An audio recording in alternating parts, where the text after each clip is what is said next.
Episode 110 मुहावरा, कहावत, हिकायत और विचार। देशवासियों, आदाब, सलाम, नमस्कार। मैं इस्माइल बाटलीवाला आप सभी का 110वें एपिसोड में स्वागत करता हूँ। आज की कहावत है, सीधी उंगली से घी नहीं निकलता। कभी आपने देखा है किसी काम को प्यार से समझाकर और आराम से करने की कोशिश की जाए, लेकिन फिर भी काम ना बने और फिर थोड़ा सख्त होने पर वही काम हो जाए। बस जनाब, ऐसी ही बात के लिए कहा जाता है, सीधी उंगली से घी नहीं निकलता। आखिर ऐसा क्यों होता है कि कुछ लोग प्यार से कही हुई बात नहीं मानते हैं, लेकिन नियम और सख्ती की बात तुरंत समझ जाते हैं? क्या हर काम सिर्फ कहने से हो जाता है, या कभी कभी थोड़ा सख्त होना भी ज़रूरी होता है?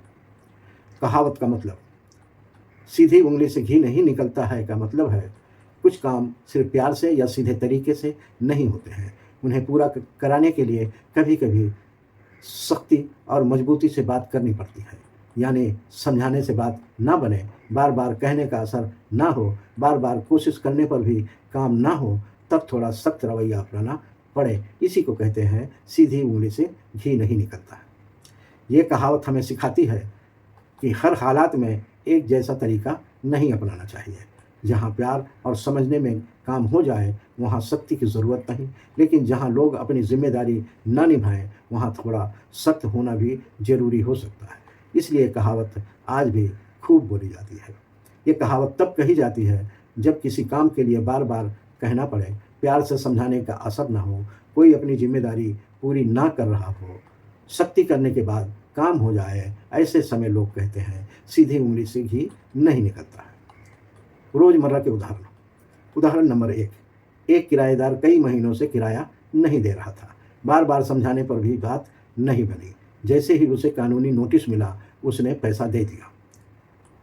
उदाहरण नंबर 2, एक कर्मचारी समय पर काम नहीं करता था। समझाने से कोई फर्क नहीं पड़ता था, लेकिन चेतावनी मिलने पर उसने काम पूरा कर दिया। उदाहरण नंबर 3, एक बच्चा पढ़ाई पर ध्यान नहीं दे रहा था। बार बार समझाने पर भी नहीं माना। जब उसके लिए पक्के नियम बनाए गए तो पढ़ने लगा। उदाहरण नंबर 4, एक सरकारी विभाग शिकायतों पर ध्यान नहीं दे रहा था। ऊपर के अधिकारियों के दखल के बाद काम शुरू हुआ। इसी को कहते हैं, सीधी उंगली से घी नहीं निकलता। छोटी सी हिकायत। एक गांव में एक आदमी ने अपने पड़ोसी को कुछ पैसे उधार दे दिए। वो कई महीनों तक प्यार से अपने पैसे वापस मांगता रहा, लेकिन पड़ोसी हर बार कोई न कोई बहाना बना देता। आखिर उसने पंचायत में शिकायत कर दी। पंचायत ने दोनों की बात सुनी और पैसे लौटाने का फैसला सुनाया। कुछ ही दिनों में पूरे पैसे वापस मिल गए। तब गांव के एक बुजुर्ग ने मुस्कुरा कर बोला, देखो, सीधी उंगली से घी नहीं निकलता। प्यार से बात करना अच्छी बात है, लेकिन ज़रूरत पड़ने पर सख्ती भी करनी चाहिए। अपने हक के लिए सही तरीके से आवाज़ उठानी चाहिए।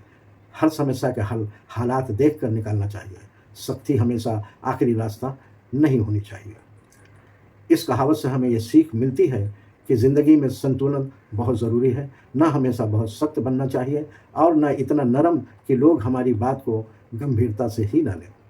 इसलिए जहाँ प्यार और समझाने से काम हो जाए वहाँ तो ठीक है, लेकिन जहाँ ज़रूरत हो वहाँ थोड़ा सख्त होना भी सही है। जब कोई काम सीधे और समान तरीके से ना हो और उसे पूरा करने के लिए सख्ती करनी पड़े, तब कहा जाता है, सीधी उंगली से घी नहीं निकलता है। कुछ काम सिर्फ प्यार से नहीं होते हैं, उन्हें पूरा कराने के लिए कभी कभी थोड़ा सख्त भी होना पड़ता है। देशवासियों, इस कहावत से तो हमने यही समझा है, लेकिन आप क्या समझते हैं, क्या सोचते हैं, आपकी क्या राय है, कमेंट करके ज़रूर बताएं। ये सिर्फ वीडियो नहीं है, बल्कि जागरूकता मिशन है। हर शब्द, हर विचार और हर कहानी का मकसद है समाज में अच्छा बदलाव लाना। वीडियो पसंद आए तो लाइक करें, अपनी राय कमेंट में ज़रूर बताएं, वीडियो को शेयर करें। इस्माइल बाटलीवाला नाम के यूट्यूब चैनल को सब्सक्राइब करें। Instagram, Facebook, Twitter, x, Telegram, एक्सप्लोजर और ब्लॉगर पर इस्माइल बाटलीवाला को फॉलो करना ना भूलें। देशवासियों, हम मिलकर अपनी सांस्कृतिक विरासत को जिंदा रखेंगे। कल शाम 7 बजे हम फिर मिलेंगे, नई कहावत, नई हिकायत और नई सीख के साथ। बहुत बहुत शुक्रिया। जय हिंद।